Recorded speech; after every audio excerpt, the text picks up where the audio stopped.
누가복음 21장 34절부터 36절 말씀 제가 봉독합니다. 너희는 스스로 조심하라. 그렇지 않으면 방탕함과 술 취함과 생활의 염려로 마음이 둔하여지고 뜻밖의 그날이 덫과 같이 너희에게 임하리라. 이날은 온 지구상에 거하는 모든 사람에게 임하리라.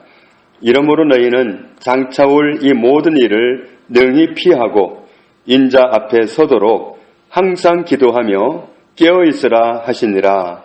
아멘. 예수님은 하나님의 아들입니다. 하나님의 아들인데 이 땅에 왜 오셨느냐? 오신 목적을 마태복음 20장 28절을 보면 인자가 온 것은 섬김을 받으려 함이 아니라 도리어 섬기려 하고 자기 목숨을 많은 사람의 대속물로 주려 함이니라. 몸값을 지불해서 우리를 해방시키기 위해서 오셨다. 그런데 우리를 살리기 위해서 몸값을 지불하는 게 당신의 목숨이다. 당신의 목숨을 우리 몸값으로 내주고는 우리를 살리기 위해서 오셨다. 그렇게 말씀합니다. 예수님이 고난주간, 지금 고난주간인데 고난주간에 예루살렘을 가셨습니다.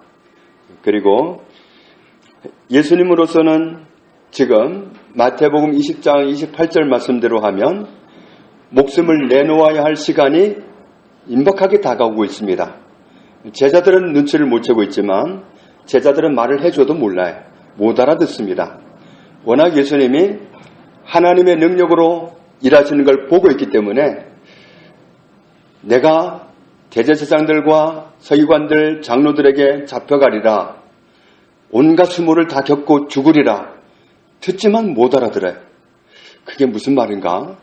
저렇게 능력 있는 분인데 그런데 내가 3일 만에 살아나리라. 그 말씀도 안 들어옵니다.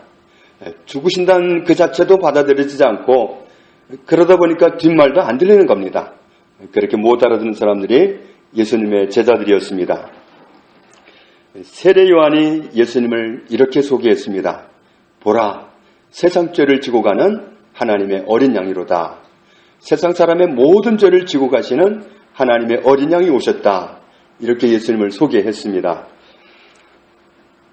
세상 죄를 해결하는 어린 양으로 희생을 당하시고 그리고 죽으시지만 부활하십니다. 부활하시면 하나님의 나라로 돌아가시게 됩니다. 요한복음 14장에서 말씀하신 것처럼 내가 너희를 위해서 처소를 예비하러 간다. 가서 처소를 예비해놓고 너희를 다시 그리로 옮겨가기 위해서 데리러 오겠다. 이렇게 약속하셨습니다. 이런 상황에서 주님은 그러니까 임박한 죽음이 주님은 알고 있는데 제자들은 모르고 있습니다. 아직 말해도 알아듣지도 못하는 그들에게 지금 뭔가를 남기셔야 돼요. 그들을 정말 남겨두고 가셔야 되기 때문에 그들에게 당부할 말씀을 하셔야만 되는 그런 상황입니다. 지금 못 알아듣는 게 안타깝긴 하지만 그래도 그들에게 부탁의 말씀을 하셔야 되는데 그런 수습하는 과정에서 바로 오늘 말씀이 주어졌습니다. 제자들에게 주의할 내용을 말씀하시는데 오늘 이 말씀을 마태복음 24장에서는 이런 말씀으로 표현을 하셨습니다.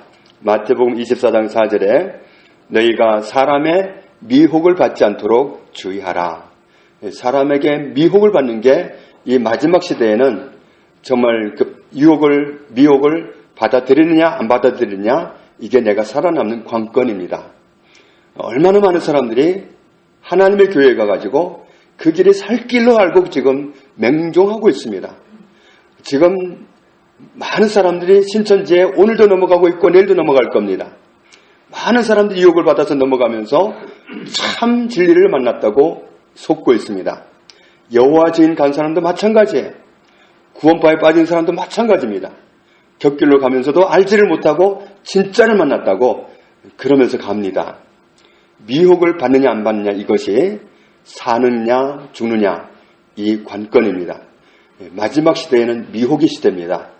그렇기 때문에 너희가 사람의 미혹을 받지 않도록 주의해라. 마지막 시대는 미혹하는 시대입니다. 많은 사람이 내 이름으로 와서 이르되 나는 그리스도라 하여 많은 사람을 미혹하리라. 무슨 말씀이냐면 주님이 죽으시고 부활하셔서 승천하시는데 다시 오마 그랬거든요. 그런데 어떤 사람이 와가지고 내가 그리스도야, 나 다시 왔어, 이렇게 말한다는 거죠. 그런 말을 누가 말하거든 그걸 믿지 마라. 거기에 속지 마라. 거짓 선지자가 많이 일어나서 많은 사람을 미혹하겠으며 선지자의 자리에 있는 사람들이 많은 사람들이 미혹할 것입니다. 이게 정말 얼마나 어려운 일입니까? 가르치는 입장에 있으면서 사람을 미혹한다는 거죠. 그때에 사람이 너희에게 말하되 보라 그리스도가 여기 있다 혹은 저기 있다 하여도 믿지 말라. 난 그리스도를 봤다, 가자, 이런 말은 믿을 말이 아니라는 얘기입니다. 거짓 그리스도들과 거짓 선지자들이 일어나 큰 표적과 기사를 보여 할 수만 있으면 택하신 자들도 미혹하리라. 거짓 선지자도 판치고 그리고 거짓 그리스도도 판치고 그러면서 사람을 미혹하리라. 거짓 보혜사도 있습니다. 거짓 하나님도 있습니다. 안상홍 하나님입니다. 안상홍 하나님. 그분이 돌아가시고 나니까 그 체제를 유지하기 위해서 부인을 지금 세우고 어머니 하나님으로 바꿔놨습니다. 그래서 어머니 하나님 얘기하면은 장길자, 그러면 그 사람들이 굉장히 뭔가를 아는구나 이렇게 받아들인다고 합니다. 정말 미혹하는 시대입니다. 택하신 자들을 미혹하기 위해서 거짓 선지자, 거짓 그리스도, 거짓 하나님, 거짓 보혜사가 나타나서 미혹하는 시대입니다. 정말 목사라는 타이틀로 안 속이면 좋잖아요. 선교사라는 타이틀로 안 속이면 좋잖아요. 다 속입니다. 신천지에서는 가르치는 입장이 있으면 갖다 붙이는 게 감투입니다. 선교사다, 목사다, 소개하는 게 그 사람의 감투가 되어버리기 때문에 정말 미혹하는 시대를 우리가 주의해야 됩니다. 보라, 내가 너희에게 미리 말하였노라. 그러면 사람들이 너희에게 말하되 보라, 그리스도가 광야에 있다 하여도 나가지 말고 보라, 골방에 있다 하여도 믿지 말라. 사람이 말하기를 그리스도가 어디 있다, 그리스도 봤다, 가자 그러면 사람이 하는 말은 가짜다 이거예요. 사람이 말하기를 그리스도를 만나러 가자, 그리스도 저기 계시다, 그 말은 가짜란 얘기입니다. 왜냐하면 마태복음 24장 27절에 번개가 동편에서 나서 서편까지 번쩍임같이 인자의 임함도 그러하리라. 실제로 오시는 예수님을 어떻게 알아보느냐? 사람들이 그렇게 말할 때 솔깃 안 할 수가 있나요? 어떻게 알아보죠? 이럴 수가 있죠? 알 수 있다. 왜냐하면 실제로 오시는 순간 모든 사람들이 알아봅니다. 어떻게 오시냐면은 마태복음 24장 29절 이하에 보면은 그날 환난 후에 즉시 해가 어두워지며, 해가 어두워집니다. 해가 빛이 지금처럼 그렇게 밝지 않습니다. 해가 희미해지고 달이 빛을 내지 아니하며, 달이 있긴 했는데 달이 빛이 없다. 별들이 하늘에서 떨어지며 하늘의 권능들이 흔들리리라. 그때의 인자의 징조가 하늘에서 보이겠고 그때의 땅의 모든 족속들이 통곡하며 그들이 인자가 구름을 타고 능력과 큰 영광으로 오는 것을 보리라. 자기 눈으로 봅니다. 예수님이 오실 때는 사람이 가르쳐줘서 하는 게 아니라 내 눈으로 보게 되어 있습니다. 그렇기 때문에 사람이 하는 말은 가짜라는 얘기입니다. 내 눈으로 확인하기 전까지 다시 오시는 그리스도는 내 눈으로 보는 게 진짜지 사람들이 말해주는 건 다 속임수다, 이렇게 보면 됩니다. 그가 큰 나팔 소리와 함께 천사들을 보내리니 그들이 그의 택하신 자들을 하늘 이 끝에서 저 끝까지 사방에서 모으리라. 그나는 나팔 소리를 듣습니다. 그러니까 속을 필요가 없어요. 사람들이 무슨 말을 해도 그건 가짜입니다. 내 눈으로 볼 때까지 기다리면 됩니다. 내 눈으로 만날 때까지, 다시 오시는 주님을 내 눈으로 볼 때까지 기다리면 됩니다. 사람들이 말하는 그리스도 저기 있다는 건 다 가짜다. 이 말씀을 우리가 주의하면 됩니다. 그러면 가짜 그리스도에 속을 필요가 전혀 없습니다. 오늘 누가복음 21장 34절의 표현으로 보면 너희는 스스로 조심하라. 그렇지 않으면 그랬는데 원어로 보면 결코 뭐뭐 하지 않도록 이런 뜻입니다. 이렇게 되지 않도록 뭐 되지 않느냐면은 방탕함과 술 취함과 생활의 염려로 마음이 둔하여지지 않도록 절대로 그렇게 되지 않도록 주의하라 이런 말씀입니다. 방탕함이라고 그랬는데 방탕이라는 말은 원어로 보면은 어떤 뜻이 있느냐면 머리를 막 흔드는 겁니다. 머리를 흔들면 정신없잖아요. 머리를 흔드는 거. 이 말이 왜 나왔느냐면은 도취, 술 취함, 술로 인한 두통, 현기증, 비틀거림, 방탕 이런 것 때문에 머리를 흔드는 그런 거에서 왔다고 합니다. 그러니까 어떤 대상에 취한 듯이 빠져서 나오지를 못하는 것 이런 상태가 도취인데 이런 도취 상태라든지 술 취함이라든지 술을 많이 먹고 중독된 상태에 있는 것처럼 두통을 호소하고 현기증이 나고 비틀거리고 정말 저 사람이 뭐 하면서 사는지 알아볼 수 없도록 그냥 인생을 무의미하게 살아가는 그런 모습. 술 취한 사람들은 계속 술만 마시려고 그래요. 거기 중독된 사람은 술을 잠시라도 안 마시면 견디지를 못합니다. 자꾸만 마시려고 그러는데 그런데 그렇게 빠져있는 상태에서 벗어나지를 못한다. 이렇게 되지 않도록 주의하라. 술 취함과 생활의 염려 그랬는데 생활에 관한 염려입니다. 그 염려는 불안스러운 두려움, 염려 그런 뜻이 있습니다. 살아가는 문제가 두렵다는 얘기죠. 혹시 이거 이렇게 잘못되면 어떡하지? 그러면서 이제 두려움에 빠지는 건데 그렇게 된다든지 아니면 마음이 둔하여지고 그랬는데 이 둔하여진다는 말이 원어로 보면 짐 지우다, 내리 누르다 그런 뜻입니다. 내리 누르는 거죠. 삶의 무게가 나를 짓눌러 버린 겁니다. 짓눌려 있으면 참 힘들어요.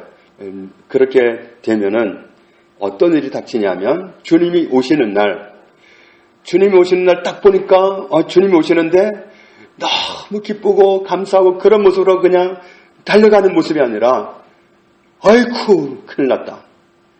그렇게 되는 날이 되고 만다. 다시 오시는 주님을 어떻게 뵙느냐 그게 결정된다는 거죠.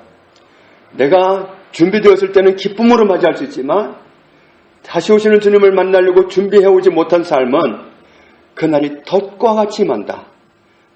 덫이 있으면 옛날에 그 쥐를 잡아보면 덫을 놓고 나면 쥐가 먹이를 보고 덫을 못 보고 그냥 들어갑니다. 그러면 딱 걸리는 건데 그러니까 내가 원하는 어떤 거기에 빠져가지고 지금 임박한 그 주님의 임재를 못 느끼는 거죠. 주님 오실 때가 되면 알게 되어 있습니다. 알게 되어 있는데 아니면 내가 세상을 떠나서 주님께 갈 때가 되어 온다든지 이런 것을 깨어있는 사람은 알게 되는데 준비가 안 된 사람, 너무 뭔가에 빠져있는 사람은 다시 오시는 주님을 감지하지는 못합니다. 그러다 보니까 준비가 안 돼가지고 다시 오시는 주님 앞에 서지를 못한다는 거죠. 그런 날이 되지 않도록 뜻밖의 그날이 덫과 같이 임하게 되지 않도록 너희는 주의하라. 준비하고 기다려야지. 준비 안 하고 못 기다리면 곤란한 날이 된다는 겁니다. 다시 오시는 주님이 기다리는 사람에게는 기쁨의 날이지만 준비하지 못한 사람에게는 아주 곤란한 날이 됩니다. 그렇기 때문에 우리가 주의해야 된다. 그러니까 사탄은 어떻게 하겠어요? 뭔가에 되도록 할 것이고 술 취함이라든지 어떤 방탕함이라든지 그런 데다가 채워 놓으려고 하겠죠. 묶어 놓으려고 할 겁니다. 정말 주님께 관심 있는 게 아니라 내 살아가는 문제에 짓눌려가지고 허겁지겁하고 견딜 수 없는 그 무게 때문에 어쩌지를 못하는 그런 눌린 상태로 그렇게 살도록 사탄은 유도할 수 있습니다. 그런데 주님은 우리를 자유롭게 하시는 분이기 때문에 주님과 함께 살아가면서 우리는 자유를 누릴 수 있습니다. 35절 말씀을 보면 그날은 세상에 머물고 있는 모든 사람에게 임한다. 미국 땅에만 임한다든지 한국 땅에만 임한다든지 그런 게 아니라 주님이 오시는 날은 모든 세상이, 지구는 동그랗지만 다시 오시는 주님은 모든 사람이 다 봅니다. 그건 정말 밤이든 낮이든 상관이 없습니다.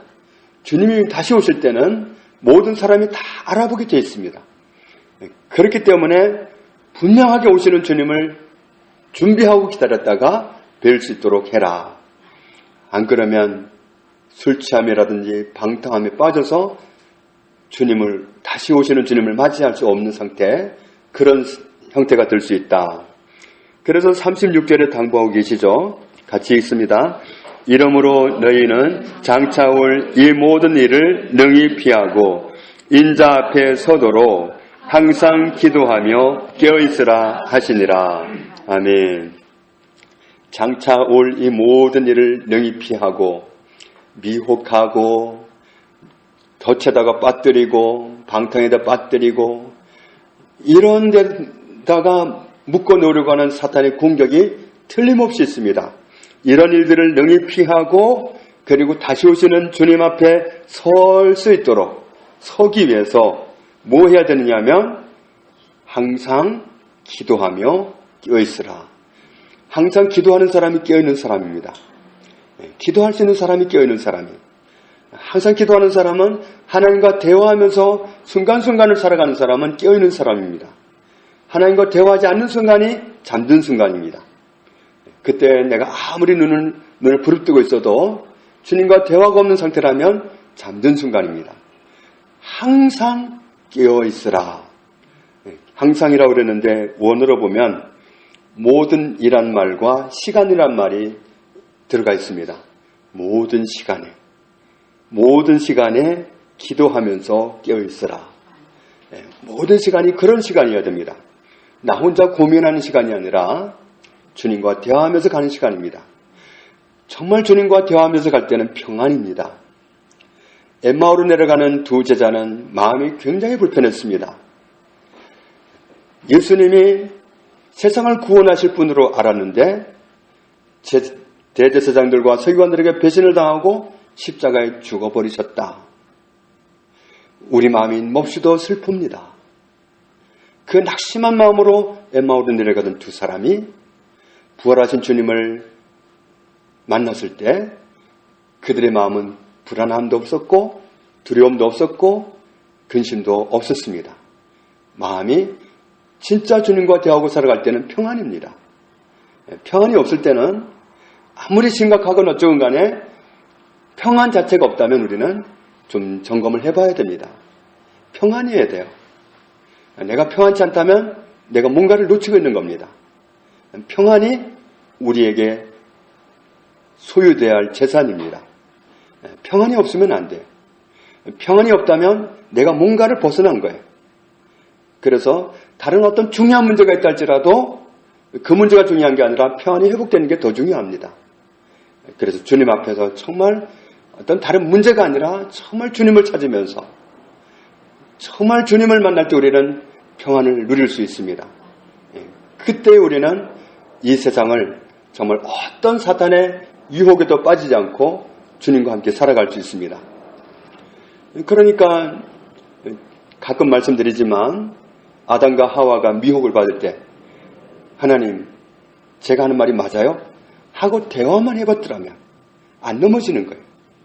그러니까 우리가 지금도 마찬가지예요. 늘 주님께 여쭈면서 간다면 우리 미끄러지지 않을 수 있습니다. 누가 정말 성경을 가져와가지고 자기네가 줄쳐놓은 것만 가지고 막 장난을 칠 때 주님 맞아요 한다면 알 수 있어요. 그런데 그냥 맞나? 이러고 그냥 빠져들기 시작하면 모르게 되는 거죠. 함께 계시지만 주님께 여쭙지 않으면 그만큼 손해를 볼 수 있습니다. 얼마나 많은 사람들이 살기 위해서 솔깃했다가 망하는 길로 간단 말이죠. 그러니 얼마나 이게 억울한 일입니까? 정말 살기 위해서 정말 진리를 갈망하다가 오히려 이단을 만나가지고 거기에 빠져서 살 길인 줄 알고 갔는데 주님을 만날 수 없는 상황에 도달하게 되면 얼마나 억울한 일이에요. 그게 어디서 나오는 거냐면 항상 기도함으로 깨어있으라. 항상 하나님과 대화하면서 가면서 깨어있는 모습으로 가라. 그래야 그런 미혹을 이겨낼 수 있고 어떤 세상에 빠뜨리고 문제에 빠뜨리고 삶의 무게를 짓눌러가지고 하나님을 생각도 못하도록 주님이 우리를 살리기 위해서 목숨을 내놓으셨는데 우리가 받은 사랑이 그렇게 큰데 주님이 그것만이 다가 아니라 내가 모든 것을 주겠다고 말씀하셨는데 그 주님과 동행하면 모든 것을 누리는 거죠. 우리가 주님과 대화 없이 살아가면 손해를 많이 볼 수 있습니다. 그래서 정말 깨어있어라. 항상 기도하는 것이 모든 시간에 하나님과 대화하면서 살아가는 것이 깨어있는 거다.